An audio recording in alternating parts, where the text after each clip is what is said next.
हर drama में दानिश ने अपनी जानकारी जानने के लिए मिस रोजी को हायर तो कर दिया जीनिया पर कि मेरी गैर मौजूदगी में जीनिया देखो घर में क्या करती है। मिस रोजी ऐसा ही करेगी। जैसे ही जीनिया और दानिश घर से निकलेंगे और मिस रोजी सारे कमरे की छानबीन करेगी, जीनिया की एक एक चीज़ छान मारेगी, मगर उसे कोई ऐसी मशकूक चीज़ नहीं मिलेगी। जैसे ही जीनिया और दानिश घर आएंगे तो जीनिया दानिश को कहने की कोशिश करेगी, समझाएगी कि जीनिया अपनी ज़रूरत से वाकई चलाक है। दानिश, तुम जो कहते थे वाकई ठीक कह रहे थे, ये वाकई तुम्हारे काबू में नहीं आएगी। देखो कोई भी चीज़ ऐसी कमरे में मौजूद नहीं जो मुझे मशकूक लगे। दानिश ये सब बातें सुनकर तो हैरान हो जाएगा।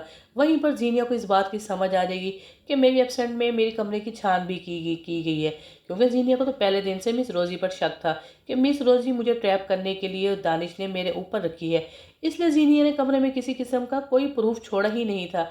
लेकिन जीनिया ने पहले दिन ही मिस रोजी को ट्रैप कर लिया और दानिश के सामने शर्मिंदा कर दिया कि देखो मेरे कमरे की सारी तुमने छानबीन करके चीज़ें छानने की कोशिश किया कि भी तुम्हें शायद कोई ऐसी चीज़ मिल जाए। जिस पर मिस रोजी बड़ी शर्मिंदा होकर दानिश की तरफ देखेगी, मगर दानिश कोई बात नहीं करेंगे और खामोश हो जाएंगे। वहीं पर मिस रोजी की नज़रें भी नहीं मिल पाएगी जीनिया से, क्योंकि बात हकीकत थी। वहीं पर मिस रोजी झूठ बोलने की कोशिश करेगी, मगर झूठ उसका साबित हो जाएगा। जीनिया वो हाथों से गिरी ब्रेसलेट मिस रोज ने जो पहनी होती है वो उसे दिखा देगी और कहेगी, देखो ये वो ब्रेसलेट है जो तुम्हारे हाथों से वहां पर गिरी है।